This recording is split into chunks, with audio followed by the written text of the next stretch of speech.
안녕하세요 여러분, 도키아미 주식입니다. 오늘은 구독자님의 요청으로 진로옥에 무슨 일이 일어나는지 알아볼 것이며 이에 따라서 어떠한 기업이 반사이익을 얻게 되었는지 한번 알아보도록 하겠습니다. 그럼 시작하겠습니다. 보시다시피 어제 진로우는 자그마치 이렇게 9.45%나 하락하는 모습을 보여주었는데요. 진로우가 이렇게 크게 하락한 이유는 바로 블룸버그에 의하면은 진로우는 집을 매수하는 것을 중단하고 이미 보유하고 있는 집 물량을 통해서 사업을 하는 데 집중하겠다고 했습니다. 진로우의 비즈니스 섹터는 크게 여기 홈스, IMT, 그리고 모기지스로 나뉘어져 있는데 바로 이 첫 번째 항목인 홈스가 일반 사람들의 집을 사들여서 그들에게 부동산 중개 수수료를 회수하고요. 집을 고치고 다시 집을 사람들에게 파는 비즈니스 모델로 이루어져 있다고 보시면 됩니다. 그런데 여기를 보시면요, shortage of the workers used to fix up the property라는 것을 볼 수 있죠. 이게 바로 진로의 경우는 매수한 집을 작업자 부족으로 인해서 리모델링 할 수가 없다고 했고요. 이로 인해서 집 매수를 멈춘다라고 한 것이죠. 그렇다면 한 번쯤은 생각해 볼 필요가 있습니다. 작업자 부족으로 인해서 집 매수를 멈춘다는 것은 어떻게 보면 인플레이션으로 인해서 높아진 임금, 그리고 집을 고치는 데 필요로 되는 자재들이 비싸졌기에 진로우는 손해를 보면서까지 집을 매수하지 않겠다라고 재해석하는 게 맞지 않을까 싶습니다. 이 표를 한번 보시겠습니다. 이 표는 진로우, 오픈도어, 오퍼패드, 그리고 레드핀 나우 해서 4개의 기업 모두 집을 사고 고친 뒤에 다시 재파는 비즈니스 모델을 갖고 있습니다. 진로의 경우는 3,805개의 집을 매수했고요. 그 중에서 2,086개의 집을 팔았습니다. 이에 따라서 얻은 매출액은 777밀리언 달러이고 지금까지 매도한 평균 집값은 372만 불. 이에 따라서 얻은 그로스 프로핏 마진은 9.1%로 나쁘지 않은 상태이죠. 이제 여기서 뺄 거 다 빼고 순이익이 나오는데 진로의 경우는 38.9밀리언 달러의 순손해를 갱신하고 있다는 것을 볼 수 있네요. 오픈도어 그리고 오퍼패드의 경우는 아이바잉 비즈니스 속에서 돈을 벌고 있지만 이렇게 진로의 경우는 반대로 돈을 잃고 있는 상태인 것이죠.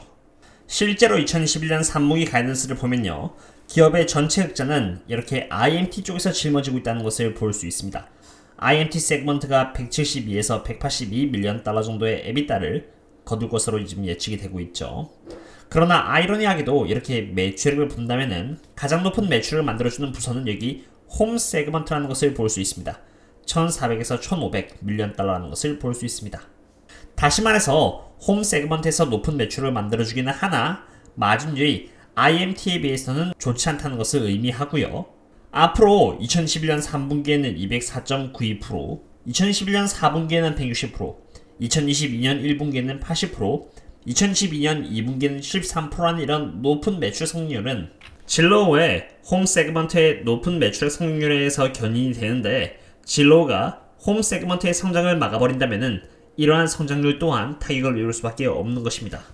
그럼 이제 밸류에이션을 알아보도록 하겠습니다. 진로우의 지금 현재 PS 멀티플은 이렇게 5.4로 지난 5년간의 평균 PS 멀티플인 6.651보다 아래에 위치해 있습니다. 쉽게 말해서 5년이라는 시간이 지나는 동안에 진로우의 매출은 계속해서 성장했지만 5년이라는 타임프레임 속에서 기업이 성장하는 것에 반해서 주가는 상대적으로 오르지 못했다는 것을 의미합니다. 진로우의 매출 성장률을 뒷받침해주고 있는 이 홈 세그먼트 쪽에서 잠시 제동이 걸린다는 것은 앞으로의 매출액 성장률에 있어서 빨간불이 들어온 것이나 다름없습니다. 그나마 다행인 점은 적어도 지금 진로우는 고평가가 아닌 저평가에 위치해 있다는 점이겠습니다. 이런 상태에서 제가 만약에 진로우를 들고 있다면은 객관적으로 제가 내릴 수 있는 선택은 어차피 이제 9% 이상 떨어진 거 진로의 실적이 나오고요. 어닝콜에서 집을 잠시 동안 매수하지 않겠다는 회사의 견해에 대해서 듣고 나서 판단을 해볼 것 같습니다. 지금 아이바잉 시장이 굉장히 큰 시장이며 진입장벽이 높다는 점을 봤을 때 진로우가 아이바잉 부동산 시장을 오픈도어나 아니면 오퍼패드 등과 같은 기업에게 전부 다 빼앗기도록 가만히 있지는 않을 것이라 생각이 들기 때문에 저라면은 어닝콜에서 진로우의 의도를 한번 들어보고 판단을 할 것이라 생각됩니다. 그 전까지는 열심히 펀더멘탈이 좋은 다른 기업에 투자하면서 존버를 할 것 같네요.